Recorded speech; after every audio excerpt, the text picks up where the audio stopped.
South ত্রিপুরায় সাতচান community হলে একটি যোগদান সভা। এই যোগদান সভাতে বিভিন্ন রাজনৈতিক দল বিজেপি সিপিএম ছেড়ে আমাদের ত্রিপুরা মাথা জয়েন করেছে।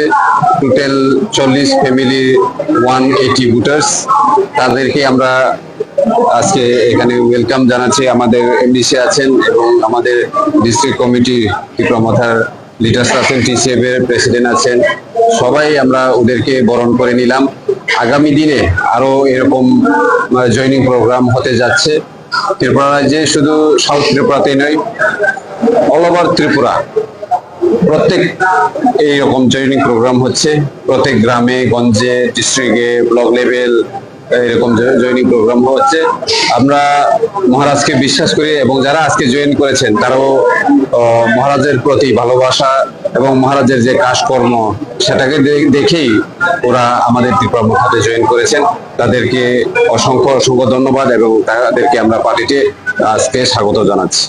ত্রিপুরা রাজ্যে আগামী দিনে আরো বড় পরিমাণে এরকম আমাদের যারা ত্রিপুরা রাজ্যে বসবাস করে, এখানে বাঙালি পাহাড়ি সবাই একত্রিত হয়ে আমাদের মহারাজকে সহযোগিতা করবেন। কারণ আমরা ডেমোক্রেটিক্যালি আমাদের আন্দোলন, এখানে কোনো জাতি ধর্মের বিরুদ্ধে আমরা আন্দোলন করি না, তাই আমাদেরকে সাপোর্ট করে এখন ত্রিপুরা রাজ্যে সব জায়গাতেই এইভাবে আমাদের ত্রিপুরা মাথাতে জয়েন করাচ্ছে এবং ওদেরকে আমরা স্বাগত জানাচ্ছি।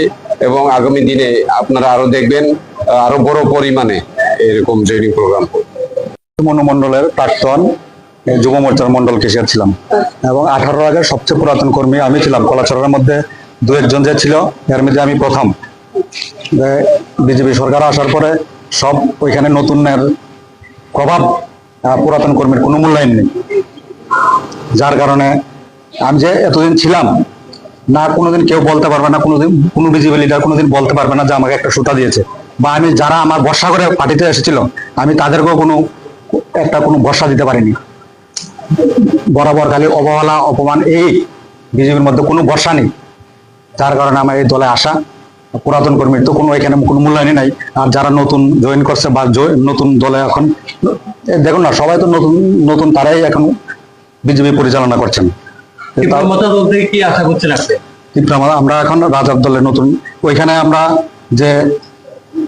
যে সব দিক দিয়ে যে আঘাত করছে, মানে কোনো কিছু তো অপমান বা কোনো আপদ বিপদ কোনো দিকে আমরা কোনো হেল্প পাইছি না বিজেপির তরফ থেকে। যে কোনো সমস্যা কোনোদিন তারা একটা সমস্যা উদ্ধার করতে পারছে না, না আমার কোনো একটা সুতা দিচ্ছে, যারা আমার সমর্থন ছিল না তারা কোনো আমি হেল্প করতে পারছি। বিজেপির লিডাররাই মন খুলে বলো কি আশা করছে, যার জন্য আমি ওই দলে জয়েন করে কি আশা করছে। নতুন দলে এখন আমরা রাজার আদর্শে কাজ করতে চাই। এখন রাজা কি করার, রাজা যে প্রতিশ্রুতি দিছে ওই আদর্শে আমরা অনুপ্রাণিত কাজ করতে চাই, রাজার আদর্শ হয়ে। আমাদের সঙ্গে প্রাক্তন বিজেপি মেম্বার আছে, তারপর হচ্ছে যারা সিপিএম এর বড় লিডার আছে, মোটর ইউনিয়নের লিডার এক্স মেম্বার, তারপরে বিজেপির এই দেখুন মেম্বার আছে, তারপর আরো লোক আছে অনেক আমার সঙ্গে। টোটাল কতজন আপনারা আজকে জয়েন করেছেন? আমার সঙ্গে এখন 40 ফ্যামিলি জয়েন করছে।